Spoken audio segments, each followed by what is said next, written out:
Hello folks, Jonathan Milam here, and I do hope you're having a great day.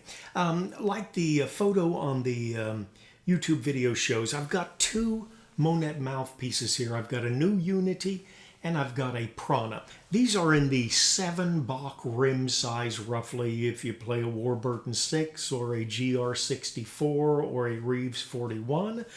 Or a Yamaha 11, that's, all in that general range. Now, I'm going to start off playing this one first. This is an older Monette mouthpiece. It's a Prana.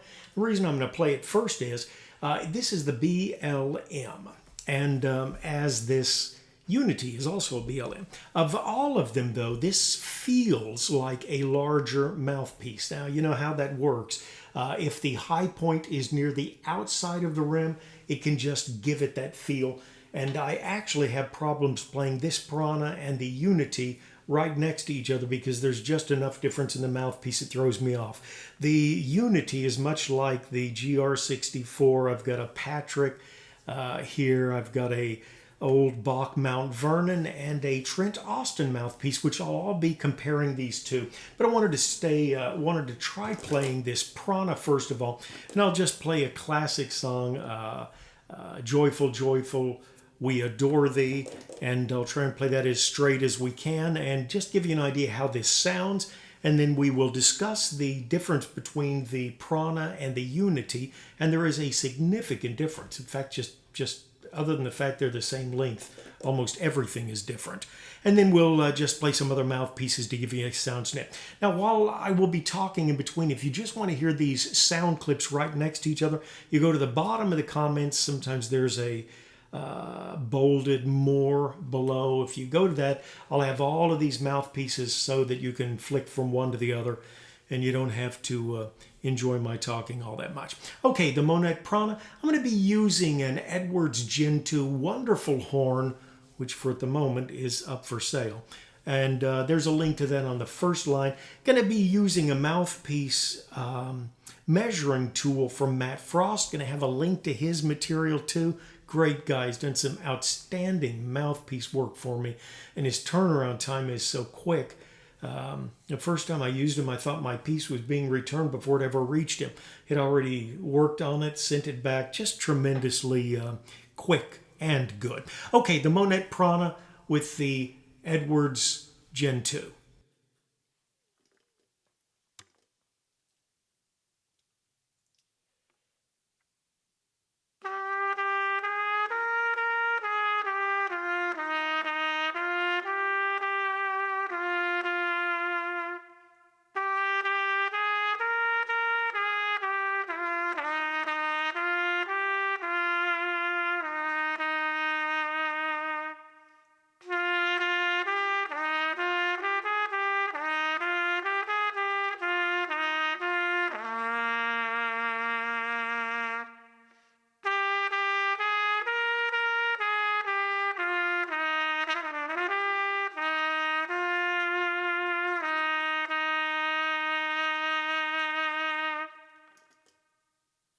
Okay, now, the way most people measure a mouthpiece, other than by the rim size, is by the throat, which is generally going to be the smallest part of the stem or back bore, if you call it. And that's where the stem or back bore meets the cup. Now, the cup on this Prana is a relatively shallow piece, probably just a little bit shallower than my GR64 medium shallow. Love the gold plating on these Monette pieces. They certainly do not cheap out there. And the piece that I'm using to measure these is it's a tool that I got from Matt Frost, and it is a mouthpiece. What does he call that? Calls it a throat check tool. Most mouthpieces, if you use a standard Bach, if you use a standard GR, they are 27 drill. If you get into lead pieces, I believe Roger Ingram sometimes uses a 30, which is quite a bit tighter than a 27. If you use a trumpet flugel piece, like this Reeves C2J, That's an 11, so a much larger drill size. When you get into that larger throat size, the claim of Monette has been for a long time, this is from their website, more brilliance, cleaner articulation, more projection. That's what they're saying about the Unity. The upper register is freer, more even, more slotted, and more balanced to the other registers. I have to say, I bought this, I just hadn't tried a GR for a while, and I kind of felt like I was fighting the tightness of my mouthpiece. I love GRs. I've played them mostly for the last couple of years, but I just wanted to try something a little freer blowing. So I got this from a very fine fellow on Trumpet Herald. And shortly after I got that, I started thinking, you know, I like that, but I'd like it just a little deeper cup.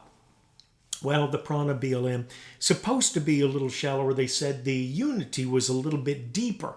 So I just asked him, and he had just bought a Unity, was getting ready to sell it. So I wound up with both of these. Cost me 2 months' pay for 2 of them. Just kidding, but they are fairly expensive. I think they're about $445 new. I don't like buying anything new. But if you measure this, and you've got this throat check tool, it starts off at a 28. You can see the demarcations here. 28, 27, which is your standard mouthpiece. 26, 25, 24, 23, 22 is what a Prana is. And I've measured this before, but you just put this in, and then you count down how far you're going. 22 is just about it. Now, when we get to the Unity, first of all, I got the mouthpiece in, and I thought, whoa, that is not a deeper cup. I don't care how you measure it. It is shallower than the Prana BLM. However, it does have a slightly more open throat. Some of these throats are so open, they used to have what they called a duo cup. You had your cup, and then your throat was so open, it was almost like a miniature cup. Very interesting. Some mouthpiece makers still use that. Now, the one thing, this throat is open enough. The smaller part is probably at least 1/8 of an inch below where you see the throat meet the cup. And if you take this mouthpiece measuring tool, it goes almost all the way down to 19, but actually that does stop at 20. But where the bottom of the cup, say, is here, the tightest part is down a little bit more. So maybe that's why they're saying it is a deeper cup than the Prana. Now, if you hold the Prana and the Unity, one of the first things you'll notice is that the Prana has a much larger rim this way than the Unity mouthpiece. If you look at the way they're cut, you'd see a little trimmer design here. And actually, I measured them yesterday, got a very precise scale here. Oh, the Unity is 3.6 ounces or 102 grams.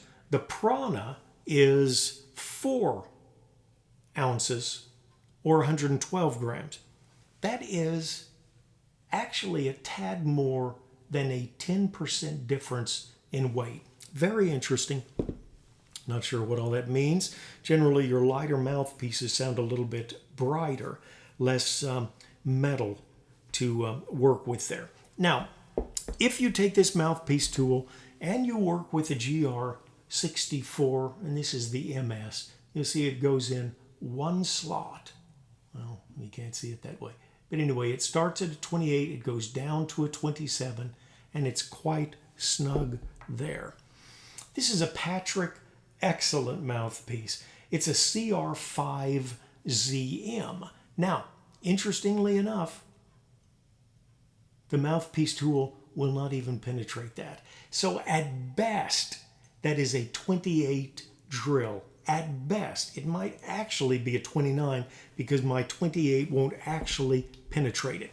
Now, this is a good old Bach Mt. Vernon 7C. Little more relaxed throat, but it is a 27. Now, the deal is when Vincent Bach would sell mouthpieces, it is said that he would sell you the mouthpiece with a 27 drill, which just about all Bach mouthpieces, stock mouthpieces are. You can order them with the smaller drill. You can order them with the 24. A lot of orchestral guys will use a larger drill size because it gives them more volume.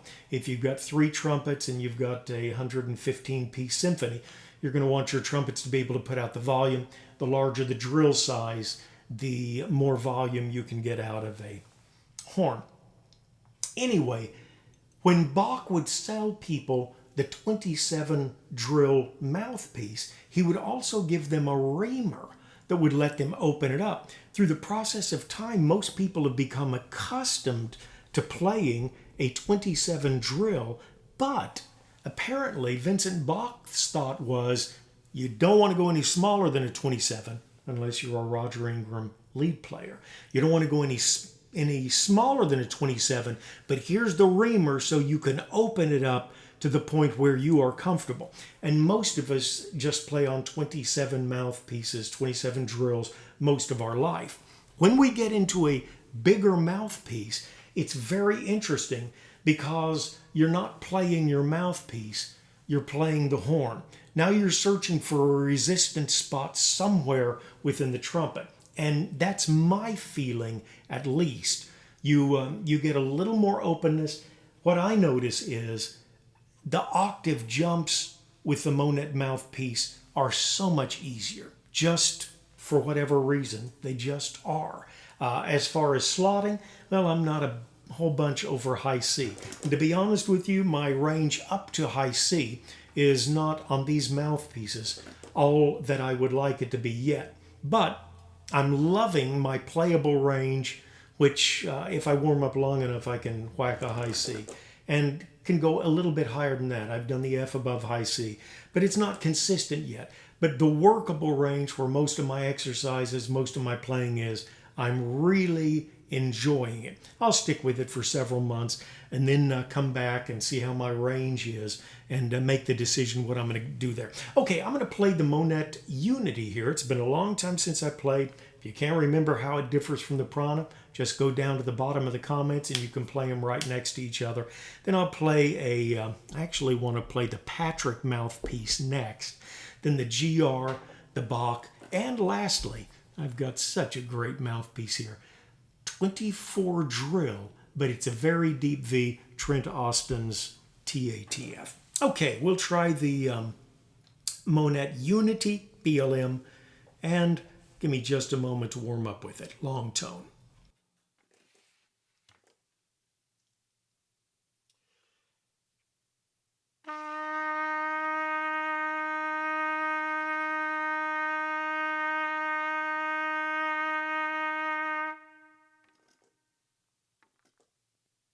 And we'll do Joyful, Joyful with the Edwards Gen 2 and the Monette Unity BLM.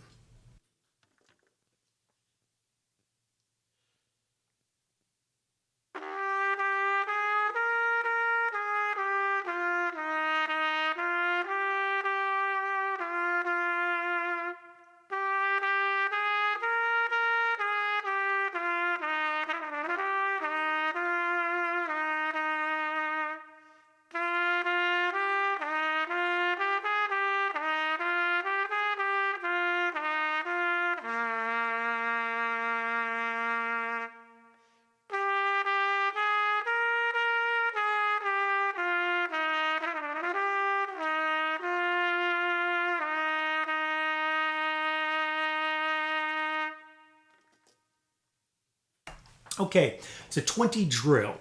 And now I'm going to go to the tightest mouthpiece that I measured earlier.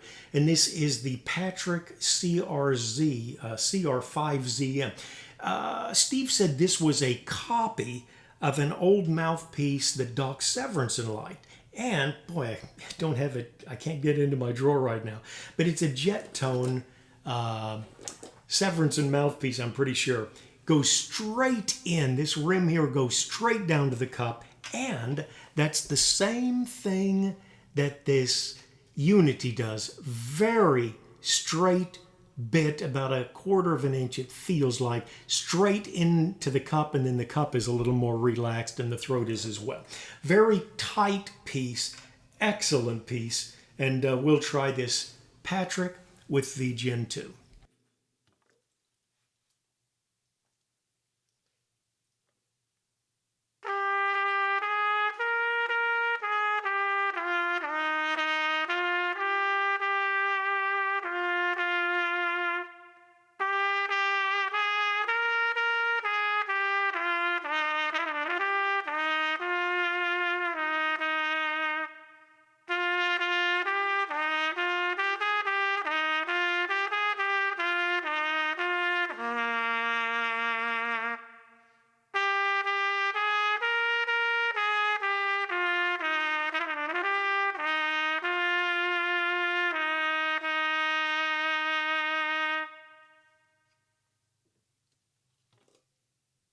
that sounds a lot brassier to my ears. And the reason for that would be it has the tighter throat. Projection is very good. Probably a little less wind involved. Now, one other thing I did want to show you, the difference between the rim. You see the Prana, how thick it is right at the rim here? The Unity is considerably thinner. And so for an already, let's see if we can get them there where they're showing. For an already larger throat, you also have a lot more air in the backbore area here because they're using much less metal for the rim. Really, the difference between the Prana and the Unity is significant. The rim is different, the cup is different, the drill size is different, the metal that they're leaving excess is different, totally different. Now, we've just played the Patrick. I'll play just a phrase of this and then go straight to the Unity again, show you the difference between a 28 drill and a 20 drill.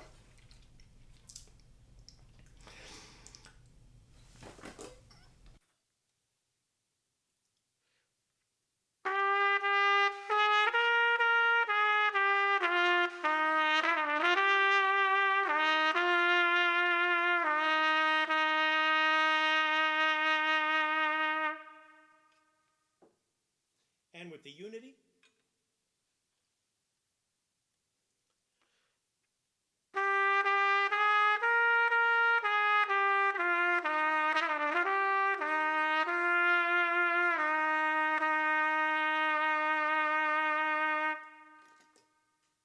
okay.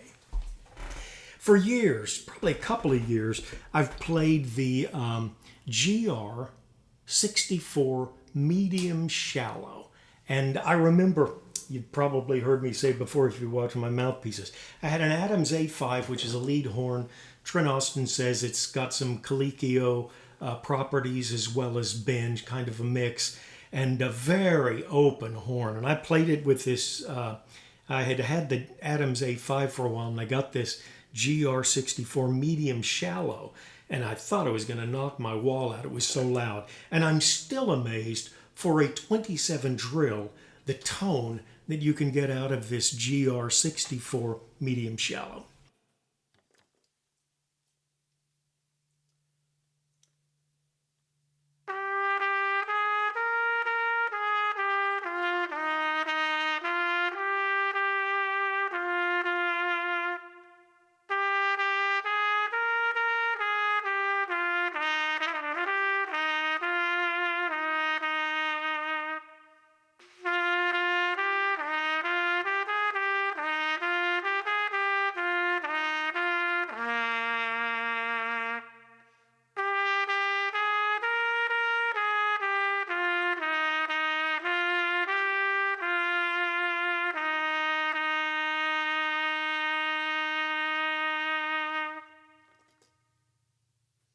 I still have to say, it's an amazing mouthpiece. I got another one of these GR64 MS. It was with the #1 backbore that GR puts out. Did not like it nearly as well. That's just, to my way of thinking, an outstanding mouthpiece. Okay, gonna go with a old Bach Mt. Vernon 7C. Oh, it's deep, deeper than a 3C. And then we'll play it real quickly with the Prana as a example demo comparison.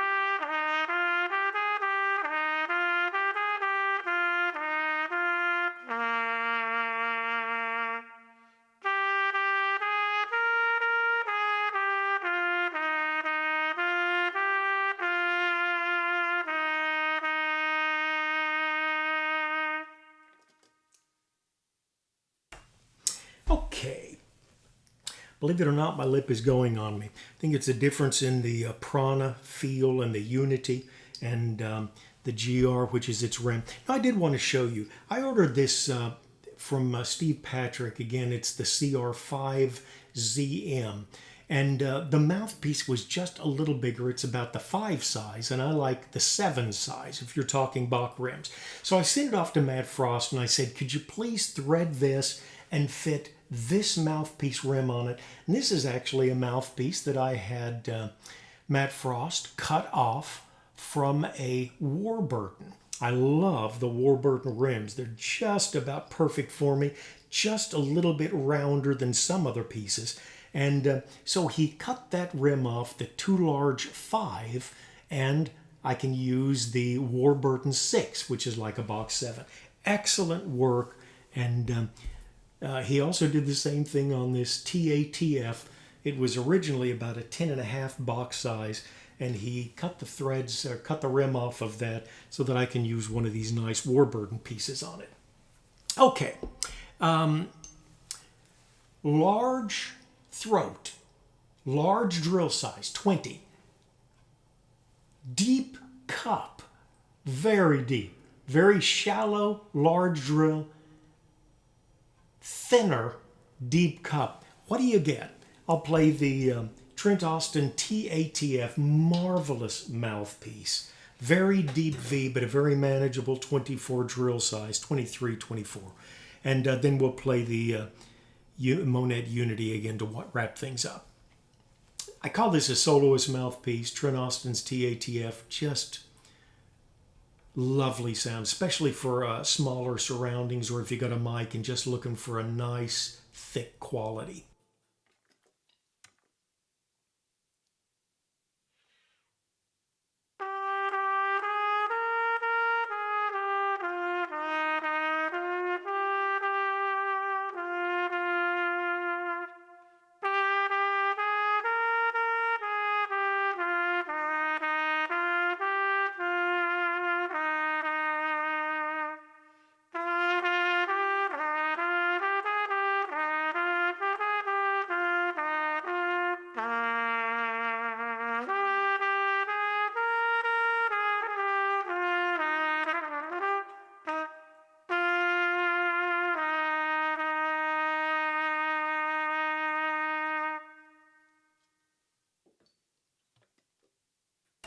Deep V, deep V, but totally different feel from the larger drill, shallower cup. Monette Unity BLM.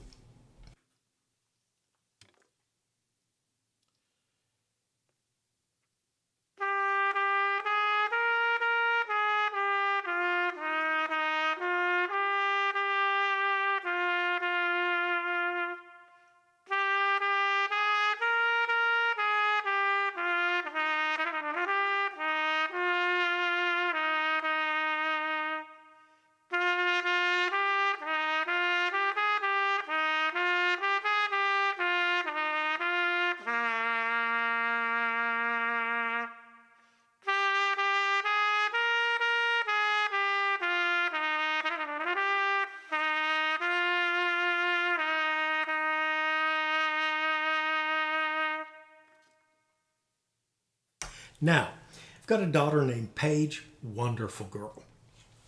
She was at home yesterday, and I said, now, Paige, this is a really small old trumpet. It's a Mendez. Certainly one of the most enjoyable horns that I'm playing now.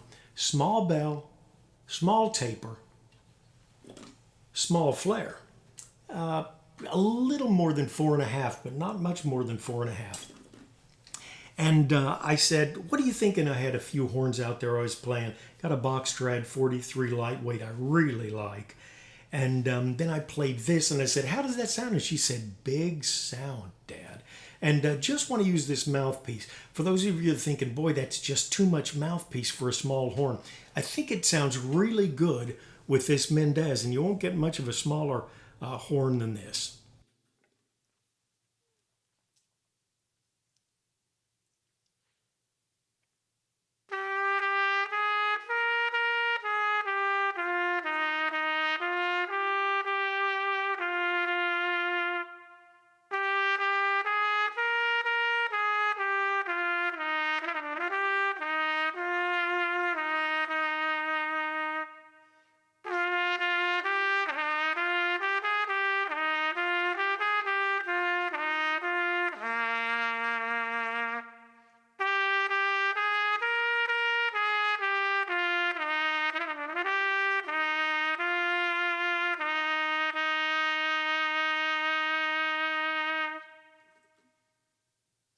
All right, folks, just enjoy sharing different sounds, different mouthpieces, different horns, and I hope you enjoy it as well. Do take care of yourself and someone near you.